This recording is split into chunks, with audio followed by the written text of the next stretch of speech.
It's another busy day and I have a fair bit of travelling to do.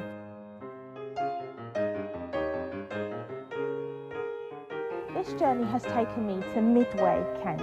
We are approximately 30 miles from London. The nearest town is Rochester, where Charles Dickens not only lived, but also based a lot of his novels. So why am I here in Midway? Well, I'm here to meet Dr. Kwashi Amate Annan. Dr. Annan is in the Sunlight Centre. Midway Ghana Association is celebrating the most important day in the Ghanaian diary. It's Ghana's independence, and today they're 57. Let's see how they do it in Midway.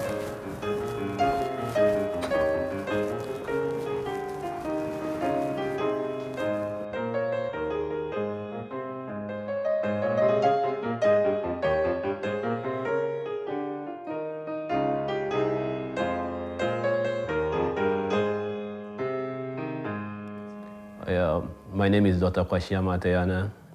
I'm from Ghana, from the Greater Accra region, Teshin to be specific. I'm from a tribe called Nikwetiawe in Teshin. I've been here for 10 years. I came to study for my BSc, then I did my master's, and I just completed my doctorate last year. The Midway Ghanaian Association was formed in February 2011. It's a social network of Ghanaians living in Midway and Ghanaians with British. That is Ghanaians who are British not by birth, but as to being Ghanaian descendants. And naturalized. And also it's open to any member of the community who is willing and ready to abide by the constitution of the association, because the Midway Ghanaian Association is basically for the community. And so everybody is welcome to join, but we try to encourage more Ghanaians to join. So I'll say we are now 3 years since it was first inaugurated, that is in February 2011. My role as a chairman is to try to bring the members together and encourage members and to join Ghanaians to join the association and try to tell people what the association stands for, the aims and objectives of the association, and the vision that the association has. The services that we provide is where we try to bring the youth together, mostly during the summer holidays, and engage them in sporting activities so that that will bring them from home and they will come together so that they will get to know each other, and that will also help them to stay away from social vices, antisocial behaviors and all those things. That's one of the major things that we do. We also try to go on visitation to visit members to seek about their welfare, how they are doing, and also talk to them and know the problems that they are facing in terms of maybe if it comes to housing issues, it comes to the police, sometimes people don't even know much or where to go if they are in trouble. So we try to go and speak to them. So because we've made the links with the government institutions, so we know where to go if there is an issue. So we go and talk to them. So if they have any problem, they tell us, and we try to pass it on to the appropriate bodies to take action. But we are trying our best to start organizing classes for the youth in terms of their education and starting the school visiting to portray the Ghanaian culture in the primary schools within Midway. So currently our major distance is sporting activities to bring the youth together, going on visitation to visit places of importance. Like last year we had the opportunity to go and visit the parliament with the youth and some of the adults. And it will surprise you that there are a lot of adults who even didn't know where Westminster was. So that gave them the opportunity to see the Parliament House, and we also had the opportunity to talk with our MP, where we were able to ask him questions on what is going on in the community, where he was able to also to answer most of our questions.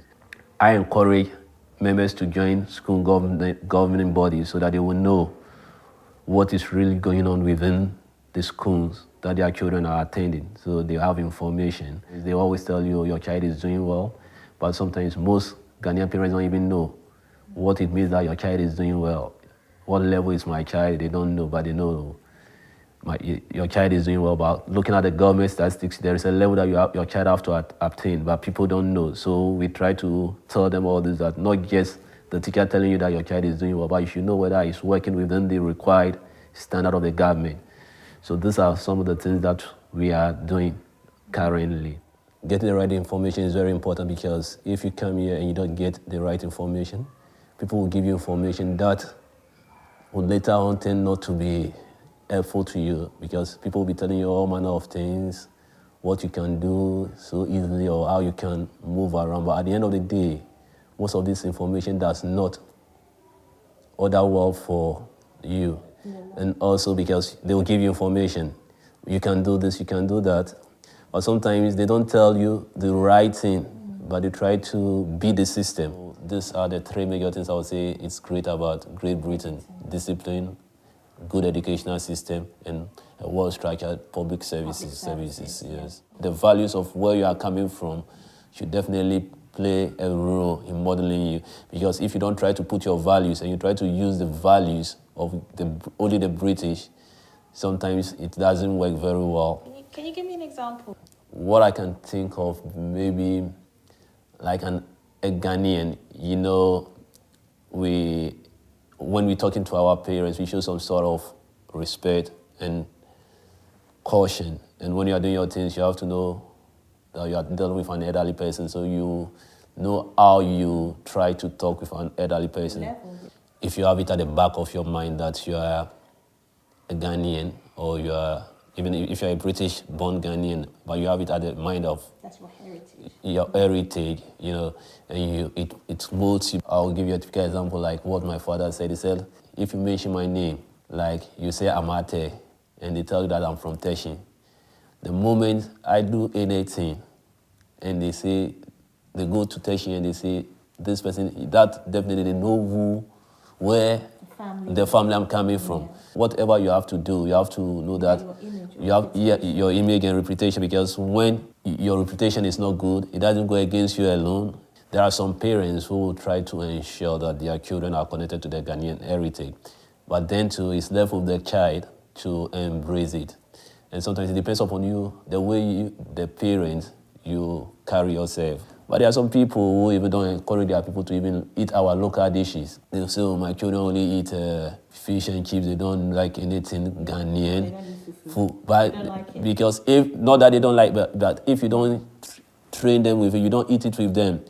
Because like I'll typically with myself, every Sunday after I check, I make sure that my kids and we sit down, eat food together every Sunday. Even though they don't like it, but I try to encourage them. We all eat together, and and by doing that, once a while, they will say, "Oh, today we want to eat fufu."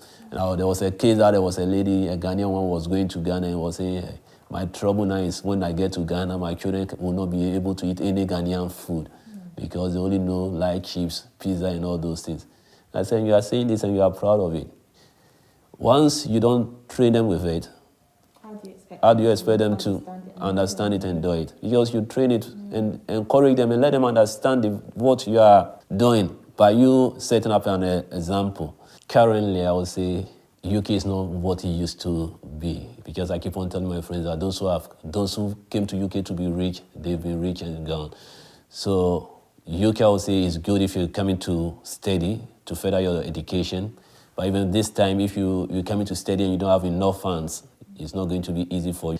And sometimes I even tell people that I even pity the young ones that are coming, those even Ghanaian-born British, because once the job are going to the people from the European Union, it will even be difficult for them to even get jobs.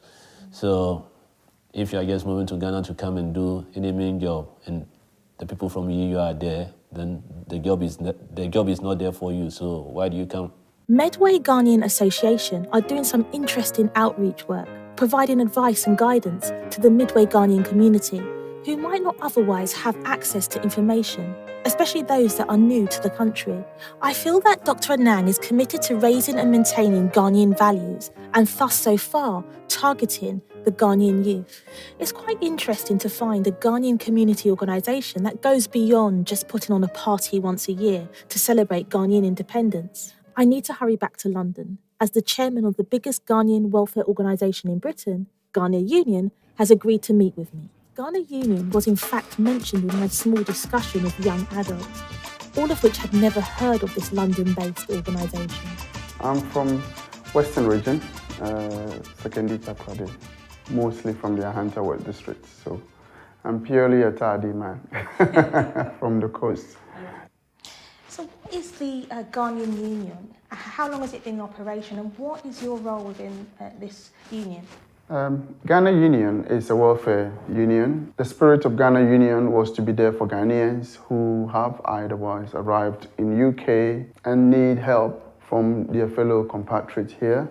So the then chaplain of Presbyterian Church, Reverend Ben Tete, thought of a union that would be the first point of call for any Ghanaian in any situation here, be it a police incident or any situation that you would deem a welfare case. And therefore that was formed in 1978-79 and it's been in existence since then to today. I'm the chairman, the current chairman, and I took over, I would say, October last year. So what is the percentage of Ghanaians that you offer your services to, and what are those services?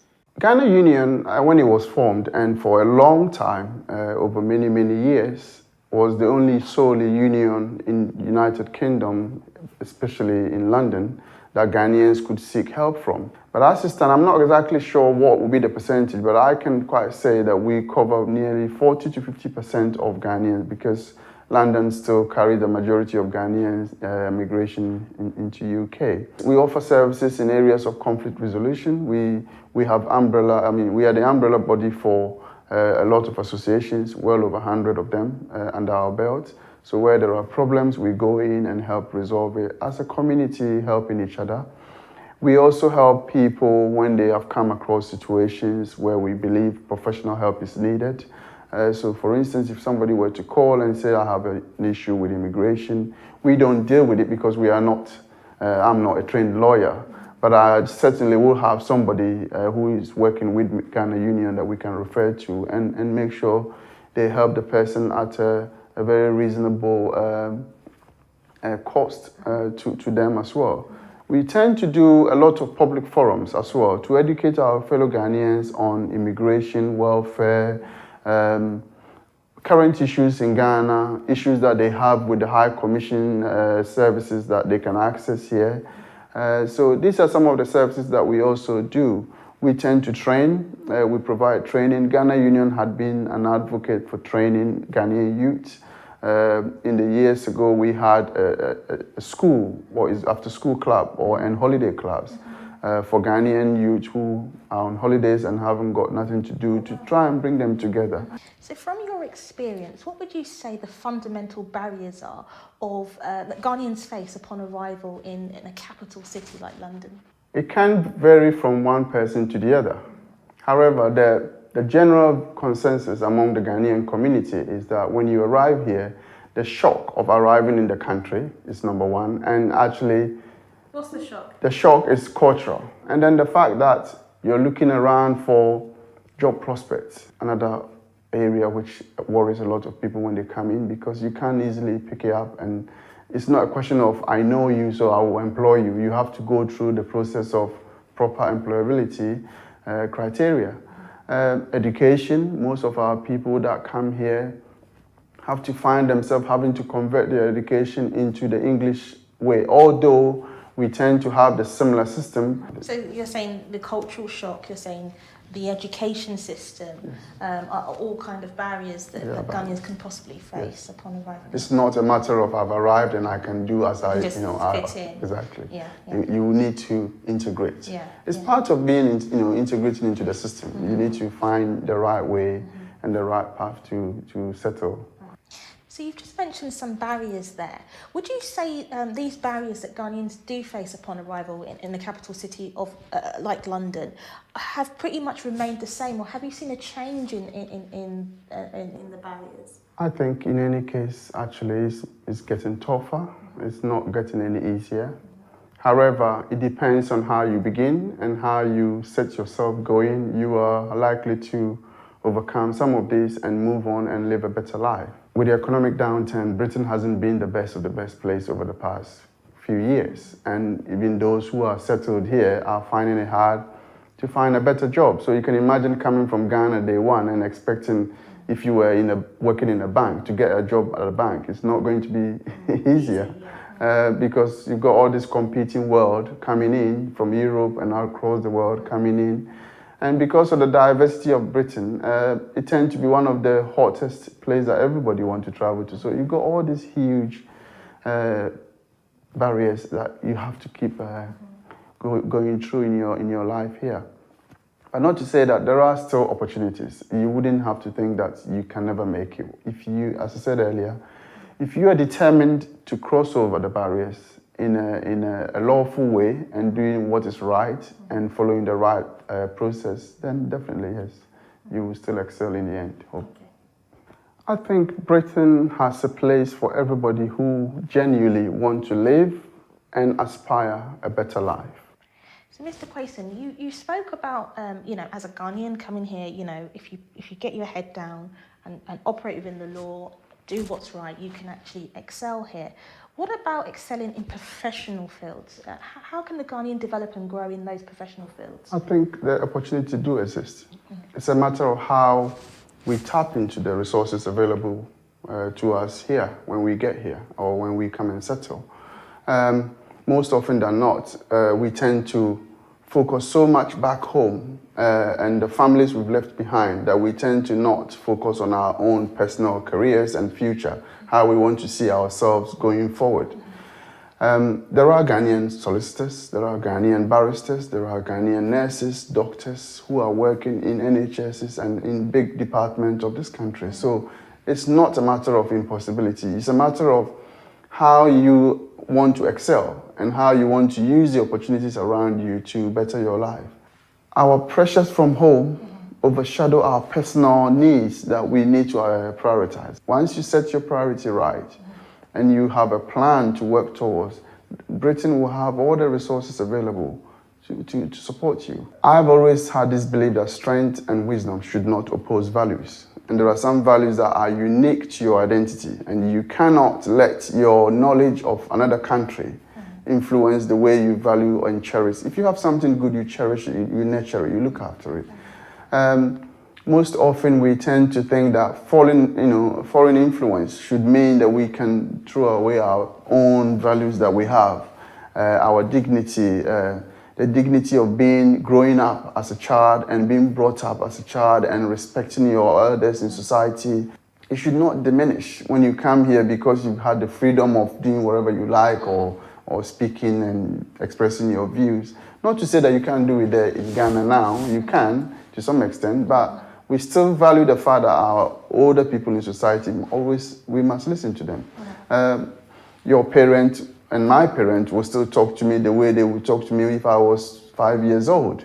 It doesn't change the fact that I am still their child.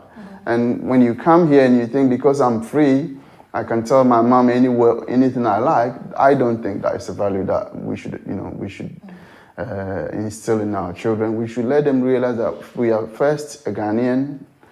Would you say you're worried about how British-born Ghanaians do embrace, or Ghanaian nationals do embrace the culture? Is it a worry, or do you think it's something that's I'm not that much worried. I just think we should not overstep our remit of our national identity.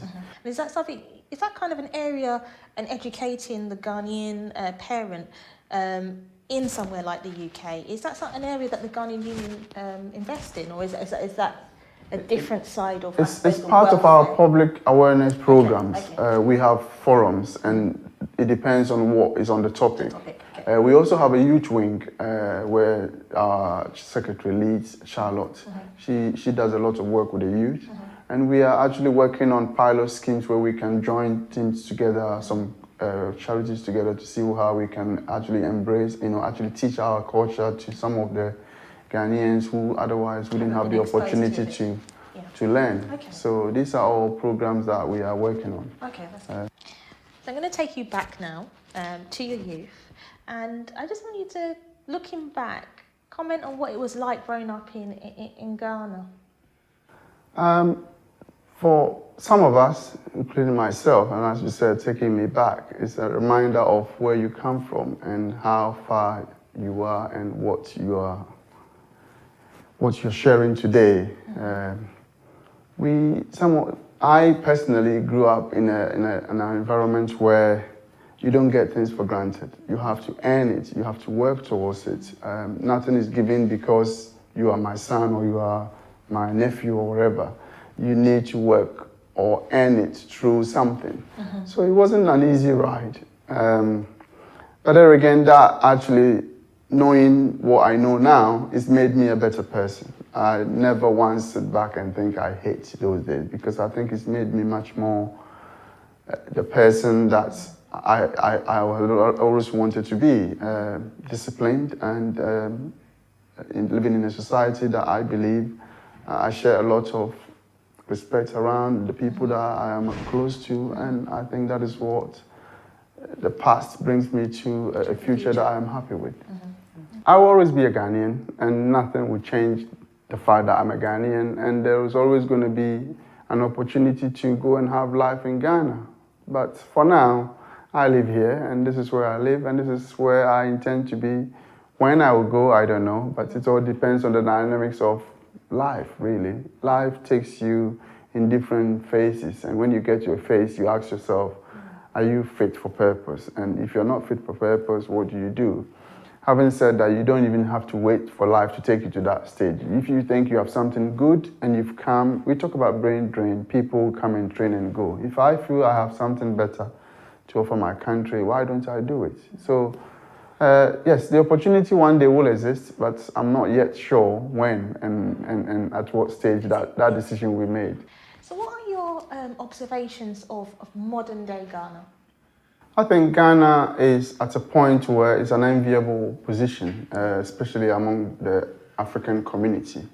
Ghana is a place where it's thriving now. A lot of businesses are investing in Ghana, international businesses. A lot of our own Ghanaians are prepared to invest and do a lot of business. So, and Ghanaians generally are waking up to being part of a global society, being named as a middle income country is a good status for Ghana. So yes, a modern day Ghana is a place where democracy is progressing, society is embracing one another in businesses and in all aspects. So there are things that are going on which I'm sure is for the good of Ghana. In your opinion, do you know what the barriers are that Ghanaians face upon trying to establish a life back home in Ghana, whether Ghanaian nationals that have been here or British-born Ghanaians that want to go? I think those who have knowledge and want to go and help Ghana, as I said earlier, they need to be supported, and that includes government doing some incentive programs to get people to be interested. Because most often, I think, in my experience, some people find themselves under so much red tapes and so much long processes in Ghana that frustrate them to want to come and do good. If somebody comes from UK and they've worked here all their life and they've probably saved up 20 to 30,000, they want to set up a business, I don't think it's an opportunity for us to frustrate them, because then they will take their business away. And who is at the... I'm sure if you set up a small corn mill factory, you can employ 1 or 2 people. That's people in the society you are helping. And therefore, we tend to find ourselves, those who have been experiences of those who have gone in the past, had been that some people are more or less like hurdles. Everywhere you go, nothing ever works. If it's a matter of acquiring land, it's a problem. It's a matter of getting a license to do something, it's a problem. So we need to try and make systems more easier to fit in and easy to adjust when you get there. Because mind you, take it or not, when you live here, you get that set of mindset that, if I want something, I'll call and it will be sent to my post. In Ghana, it's not practically possible. Even when you've been there and actually gone and seen the person, you're expected to do more. And that is the problem. So if we want to encourage, people who have come and gained skills to support or help Ghana develop in many aspects, we need to make our systems more easily accessible. I know that a couple of years ago, the Ghana Embassy launched a professional skills database, which was to encourage British-born Ghanaians and Ghanaian nationals here to go home. And I know that the Ghanaian Union actually works quite closely with the Ghana Embassy. Are you able to comment on how successful that database is and how does it work, just for people that don't know about it? I'm glad you said we work closely with them and not for them, so I don't speak for them. Okay. I can only comment on the fact that I am aware there was a database of that nature, and I believe, I stand corrected, but I believe it was started under the former High Commissioner, as you could say, and then our, just the one that is about to leave, I believe, Professor Dan Subafu also did a lot of work on it. I know the database is there, but I haven't actually used it myself, and I haven't had anybody tell me how it's working.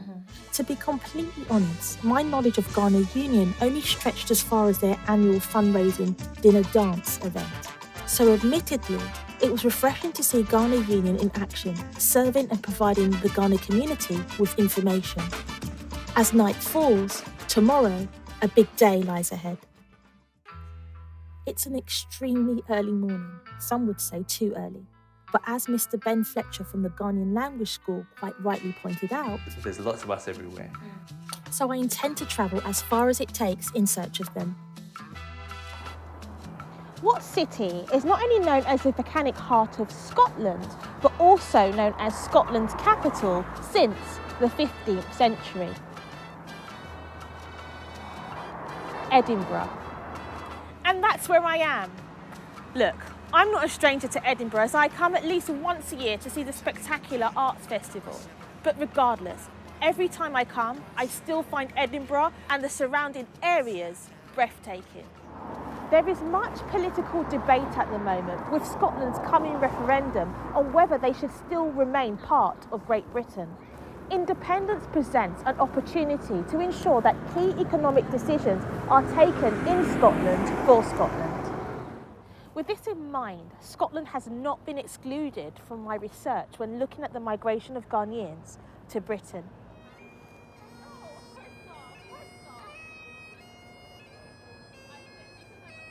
My research has led me to believe that there exists, albeit small, a community of Ghanaians here. To find out about the Ghanaians that live here, I'm off to meet a Ghanaian who's not only a musician, but also a lecturer at nearby university. I'm interested to hear Mr. Achampong's role within the Ghana Association Edinburgh, his experiences of living as a Ghanaian in Scotland, his personal achievements, as well as his thoughts on Ghana. Mr. Achampong, thank you for meeting with me today. Can you just tell me where you're from in Ghana and how long have you been in Scotland? My parents came from the Ko region up there, the hills. And I came to Scotland in the December of 1971. Wow. So that makes it about, 43 years? 42, 43 years. And I've lived in a few places and not too far from here. I lived in the borders. That was my first call.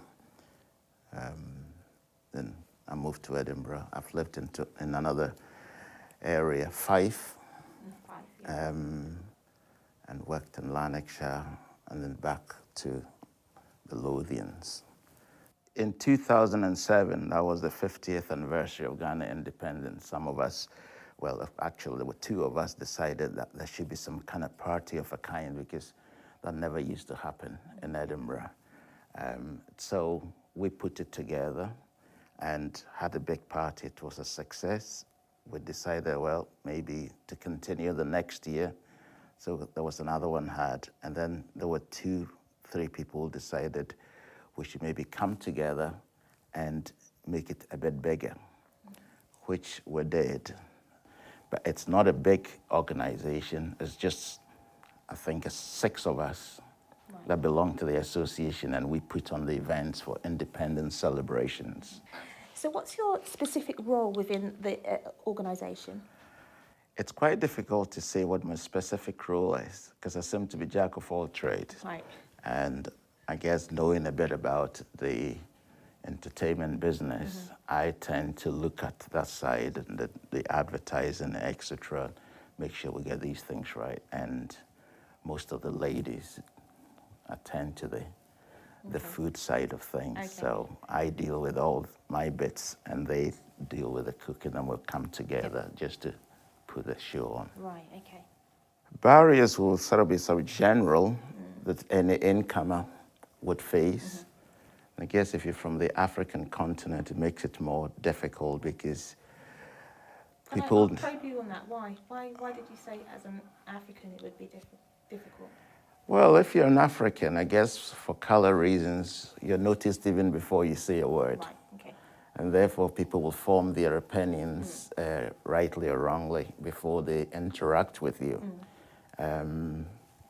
Sometimes people think they don't want to say anything because you might not understand Right, okay. English per se till they talk to you, if they can make it. So some is to do with prejudice, others to do with sort of ignorance. Other situations are such that people are not too sure what to say or how to say it. But once you get to know people, on the whole, Scotland is quite a nice place.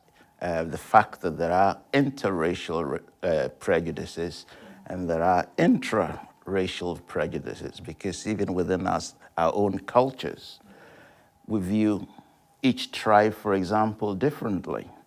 Ghana is not an exception. I mean, traditionally, we've seen people from the north different from those who operate in the south.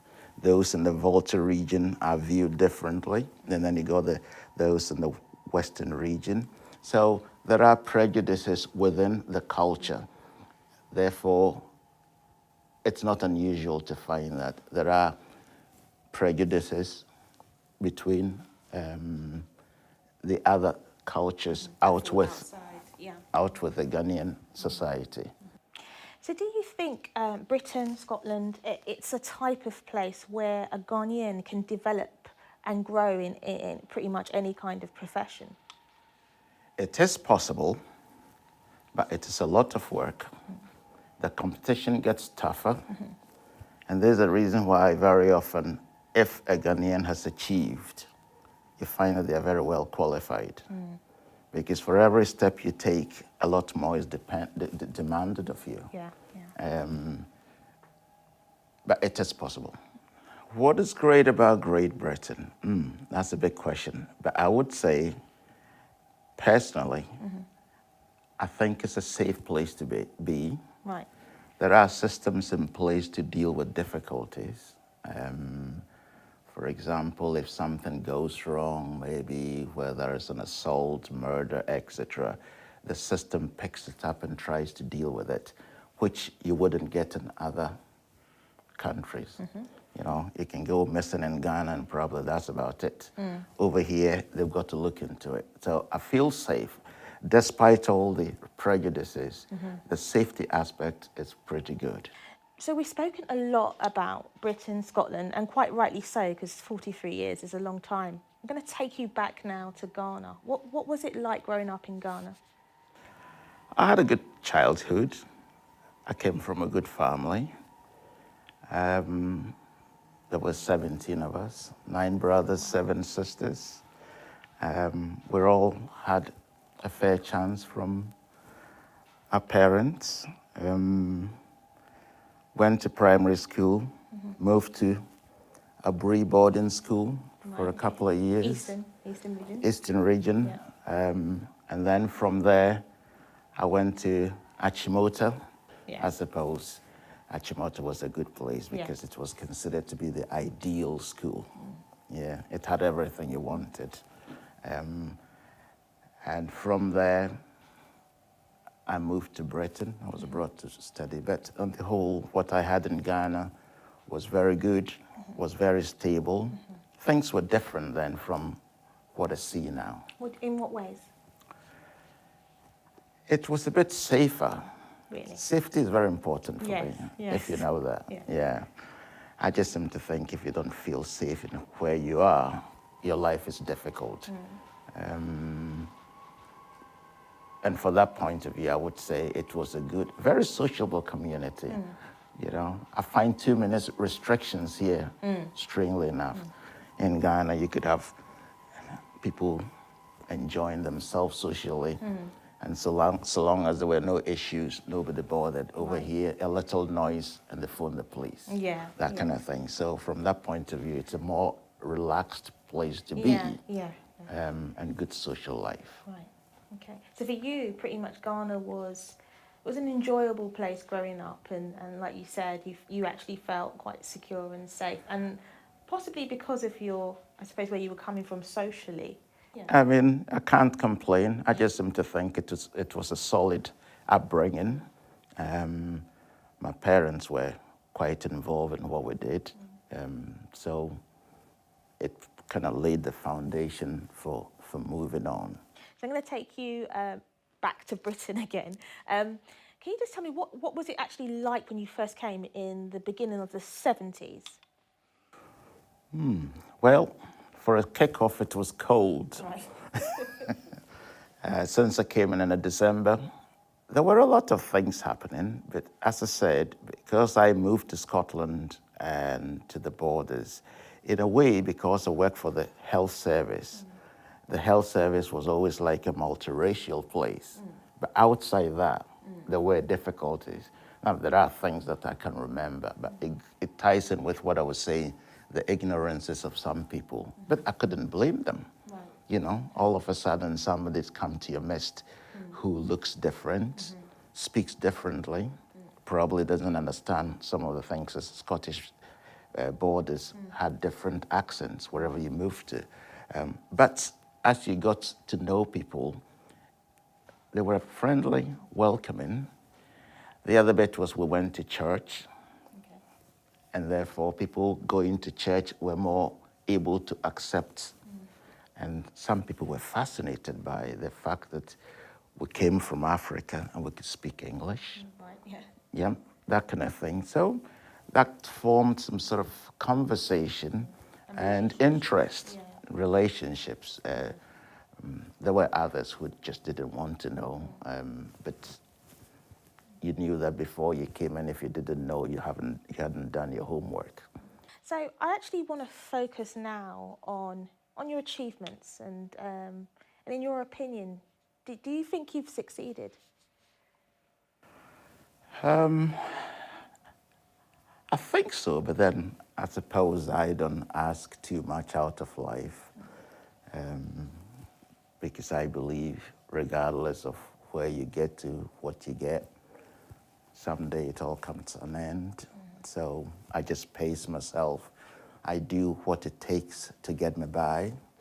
I don't see myself as over competitive, because that could actually grind you down.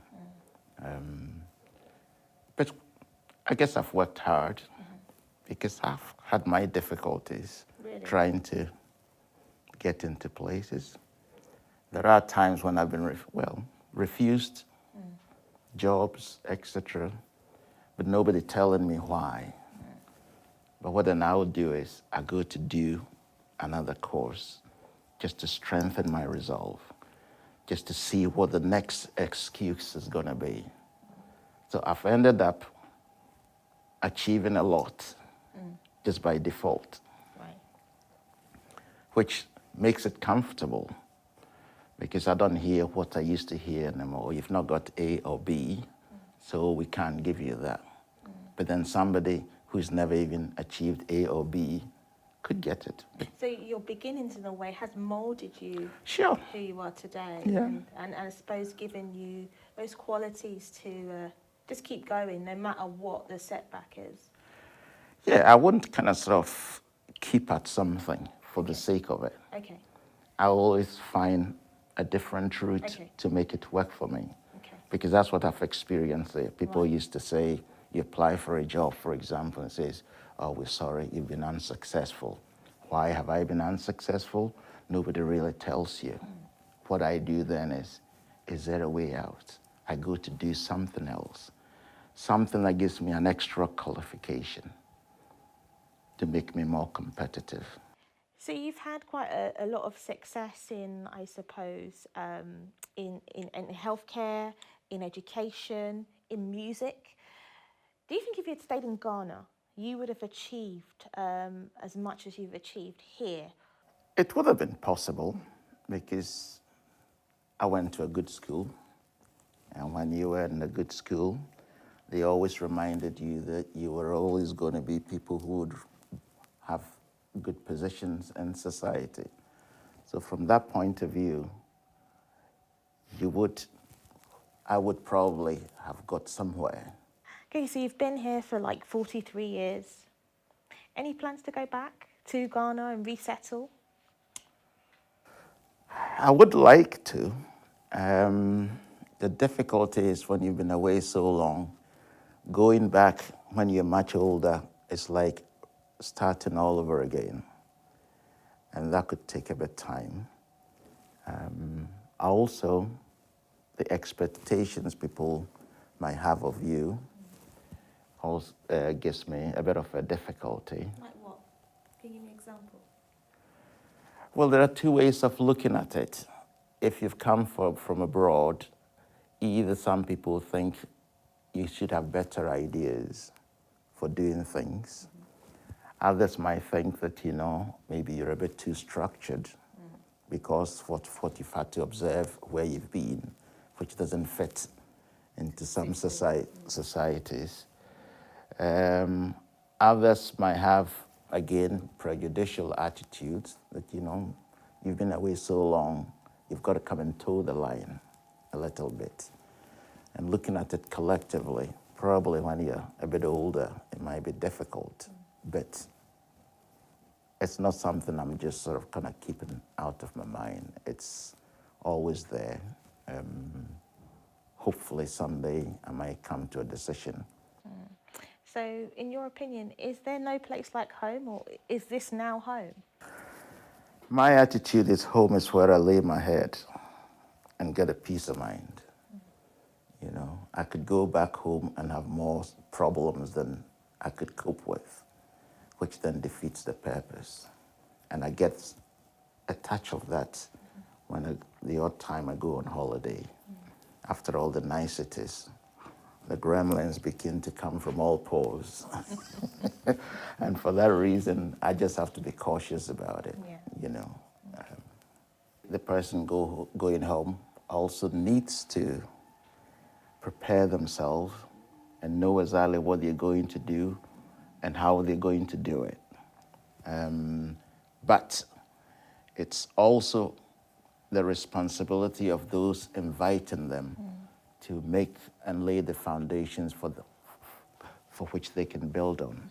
I mean, we've had such discussions over the years with various high commissioners that have come to Britain, and in some cases presidents as well, who are inviting us to go home. But sometimes, a lot of the time, you're invited to go home and you go, there's nothing there really for you.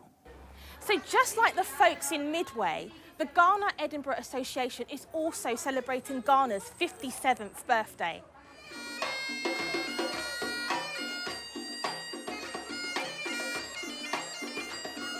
Was surprised to find how diverse the Ghana independence celebration was. I expected that as it was Scotland, it would be a small event, reflecting the small Ghanaian community.